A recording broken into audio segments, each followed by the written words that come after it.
Welcome to Cooking with Gerald. On today's episode, I'll be making a chocolatey, decadent, one bowl chocolate layer cake. If this is your first time visiting my channel, welcome. And for those of you that are returning, I'd like to thank you for coming back and also for supporting. Before we get started, if you would for me, please go ahead and give this video a thumbs up.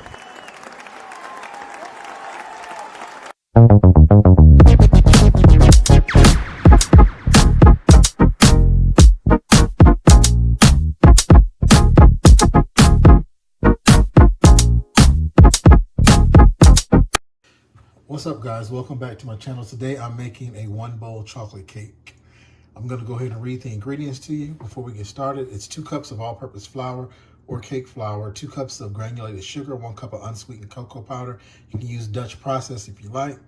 2 teaspoons of baking soda, 1 1/4 teaspoon or 1 1/4 teaspoon of baking powder, 1 teaspoon of kosher salt, 3 large eggs, 1 cup of buttermilk, a half a cup of warm water, 1 stick of melted unsalted butter that's been cooled down, and 2 teaspoons of vanilla extract. Now keep in mind, all these ingredients need to be at room temperature before you start. I'm going to go ahead and preheat my oven to 350 degrees. And I'm going to go ahead and prepare my pans first.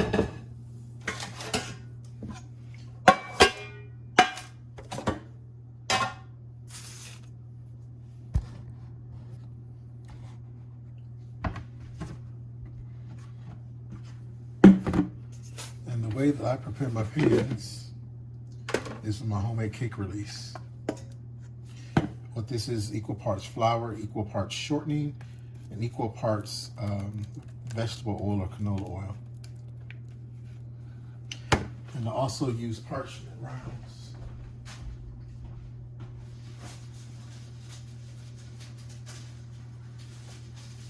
You can either purchase these, which I purchased these online, the rounds, or you can just buy some parchment paper for $1.25 at the $1.25 store, and put your pan down over the parchment paper on top of it like that, and just draw around it, and then cut the parchments out, the circles out. All right, so I'm gonna go ahead and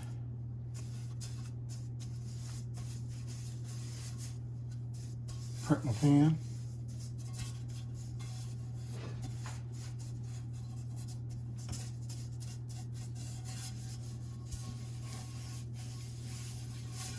All right, I'm also going to do inside a little bit too. And then just stick my paper down here. The reason I do this is because I want to prevent it from sticking at the bottom, but I will give you a tip. You don't have to use the parchment.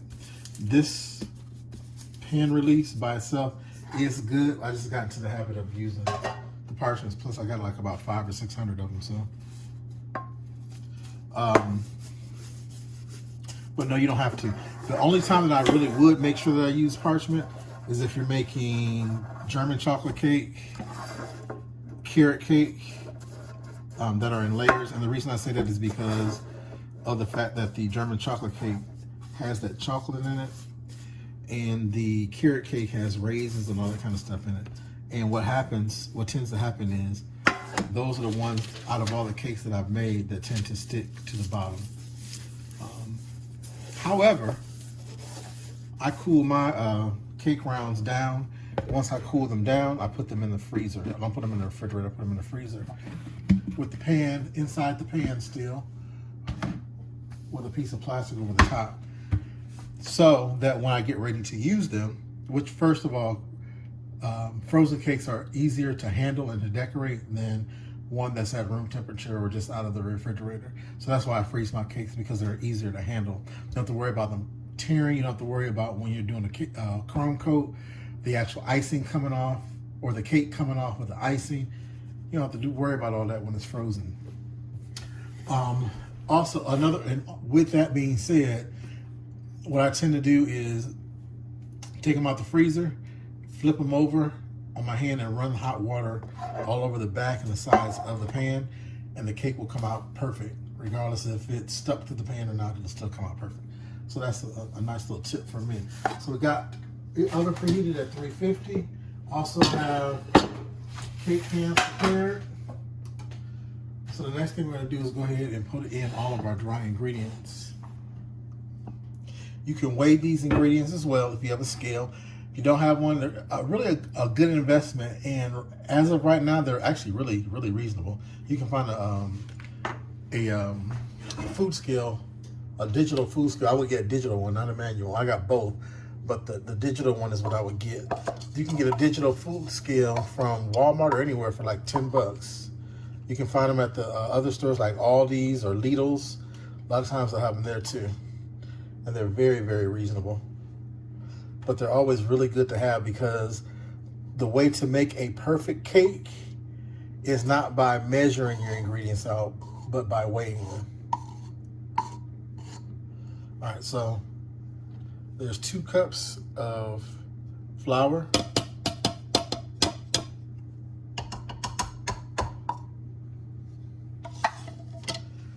And we're gonna go ahead and do the cocoa, which is 1 cup.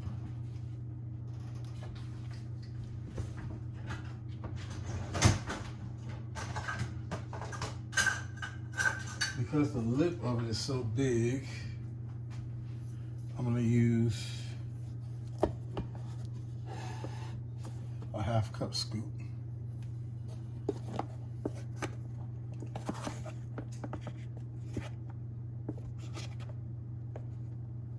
And you can measure this as well. That's a 1/2 cup.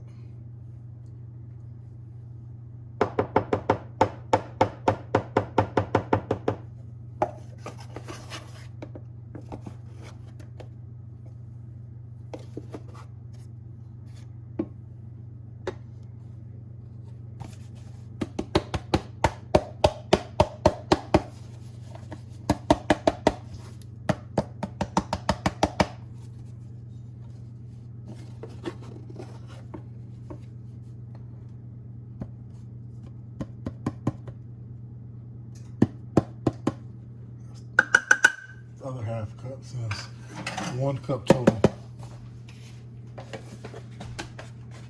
All right, so 2 cups of granulated sugar.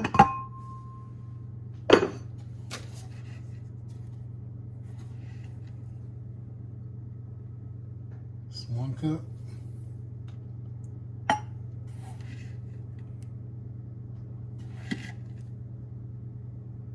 2 cups. It's good to sift all your ingredients because as you can see, there's some lumps in my sugar. All right, so the next thing is going to be salt, baking powder, and baking soda. 2 teaspoons of soda, 1 teaspoon of salt.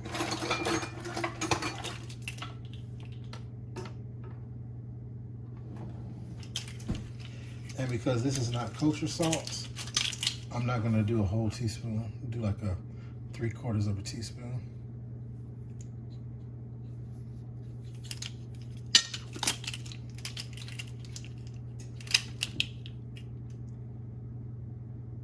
So that's a teaspoon of salt, 2 teaspoons of soda.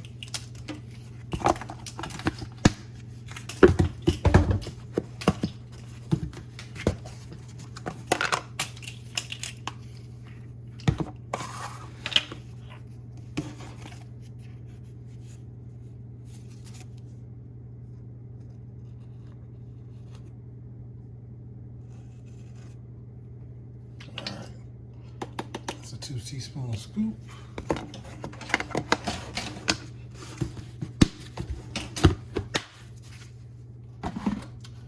And 1 1/4 teaspoon of baking powder.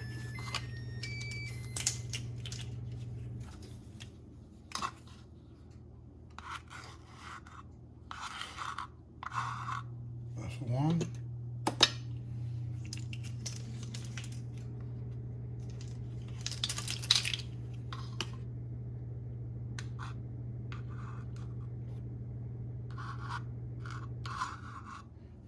And a cola.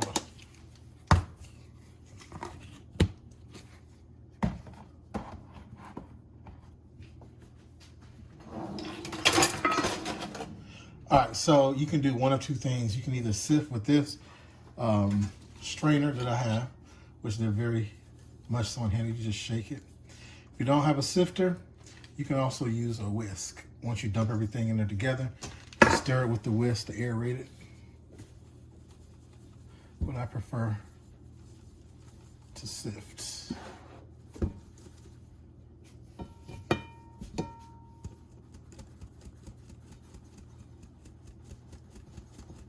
And I love my big bowl because I don't have to use a mixer for this because all my liquids are liquids. The butter is melted and it's the oil that I'm using. So I don't have to worry about that. All right, so I have some lumps.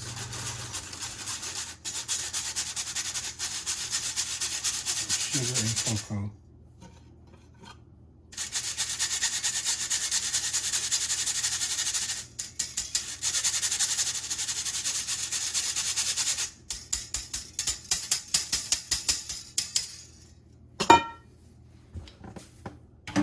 All right, so we got that.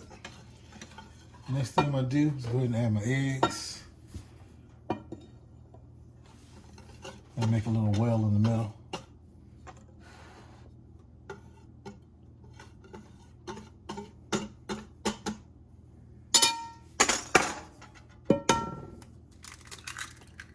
One egg. Two.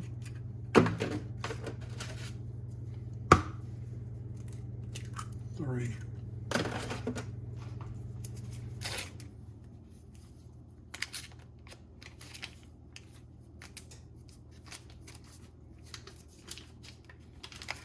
Go ahead and add in my oil.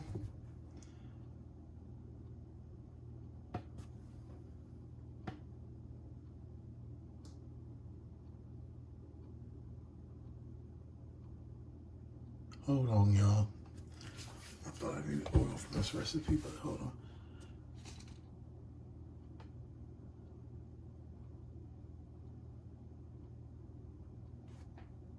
All right, so we're not using oil, my bad. We're using butter, it's all butter. So here's the melted butter. The stick of melted butter is cooled.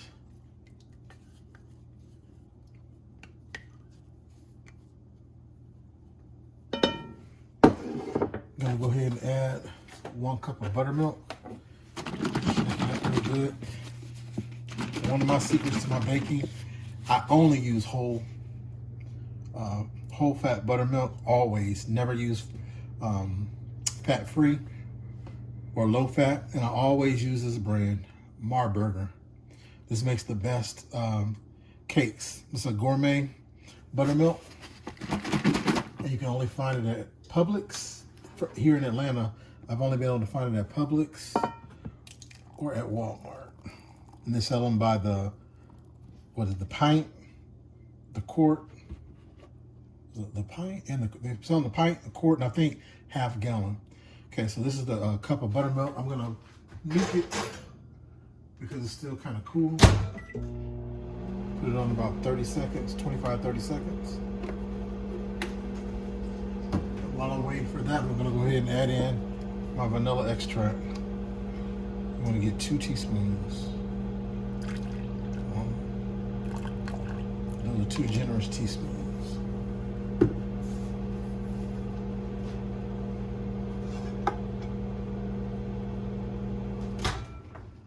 All right.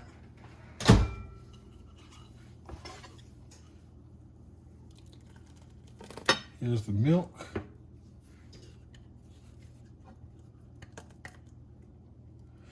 And I'm gonna go ahead and stir this up, and then we'll go ahead and add the warm water.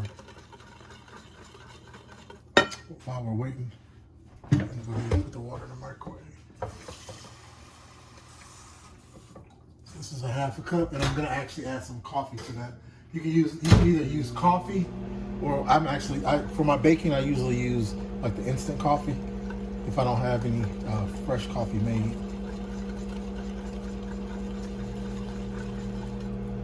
And what that coffee does is it enhances that chocolate flavor. And if you want to take this recipe up a notch, you can add a couple ounces of melted chocolate as well. Semi-sweet, dark chocolate, it doesn't make a difference. Whatever your preference is. Milk chocolate.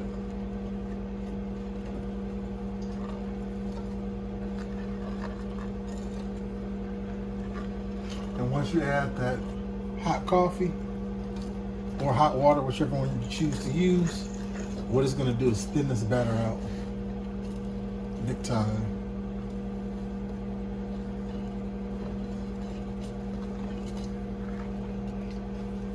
And although it does say to use warm water, always use boiling water.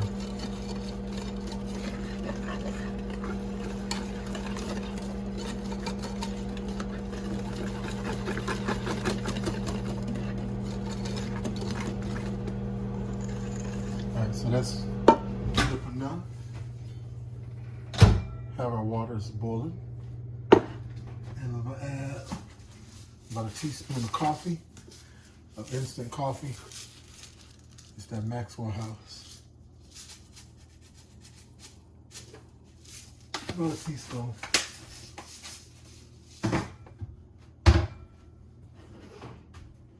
I'll go ahead and add this to it.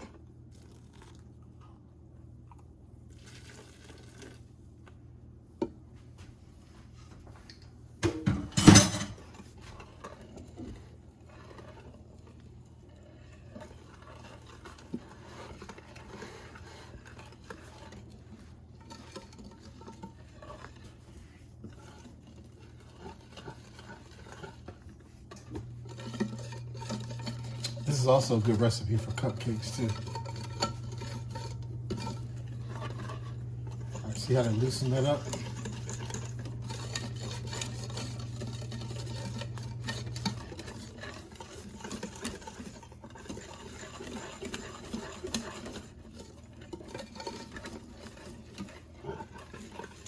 Or you can add chocolate chips to this. Whatever you choose.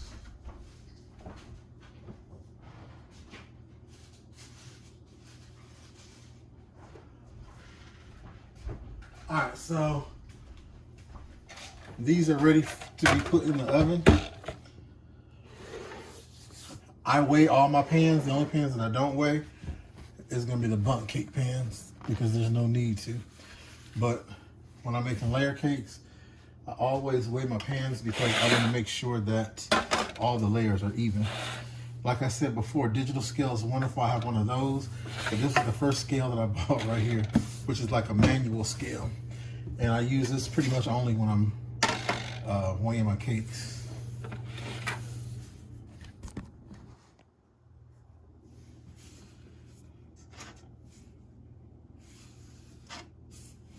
All right, so I'm gonna zero out the scale. And these should actually weigh about 1.5 pounds a piece, I believe.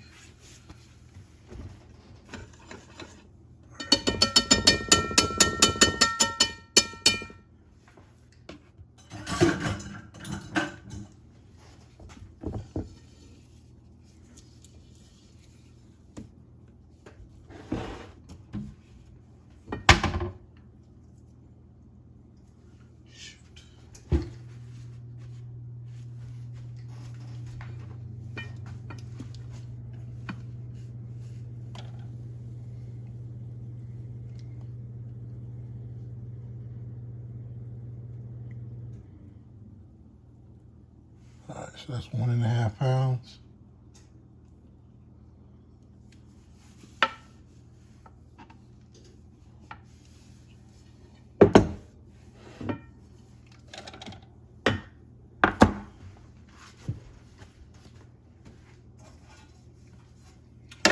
And here's the other one. You can also do these in 3 layers instead of 2, which would equate to them being a pound a piece.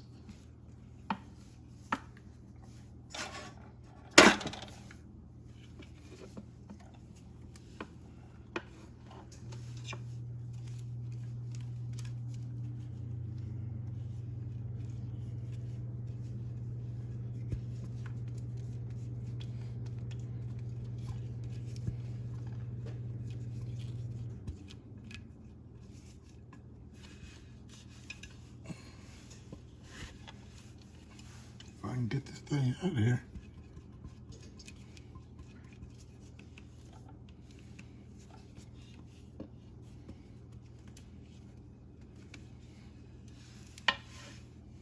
So as you can see, right at 1.5 pounds.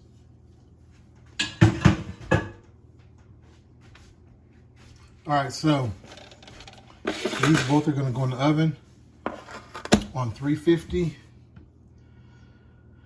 for about 30 minutes, and we'll check them.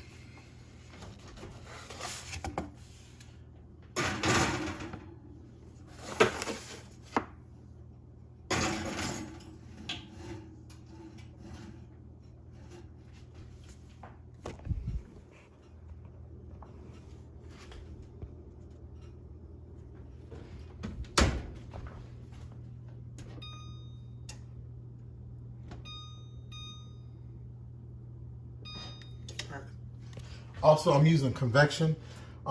With convection, it's going to be 325. If your oven doesn't automatically manually set the temperature for it. We'll be back. All right, guys. So 30 minutes have come and gone.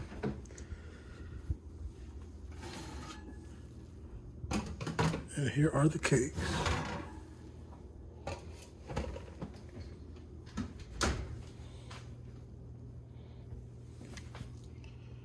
Those are nice and soft. And you want to test it with a skewer or a toothpick. As long as it comes out clean.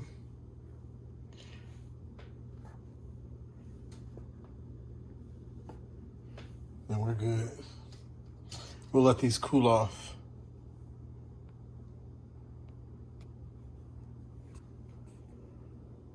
Also, guys, another way to tell that these are done is when they start pulling away from the sides like that.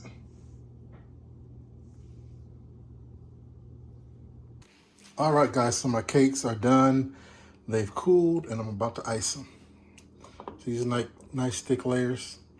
Don't have to trim the top because they're flat. I'll show you what it looks like when it's done. I really hope that you enjoyed this episode. If you did, please go ahead and give this video a thumbs up. Go ahead and subscribe to my channel. Click the notification bell at the top right-hand corner of the screen to be notified each time I upload a new video. And don't forget to leave a comment below.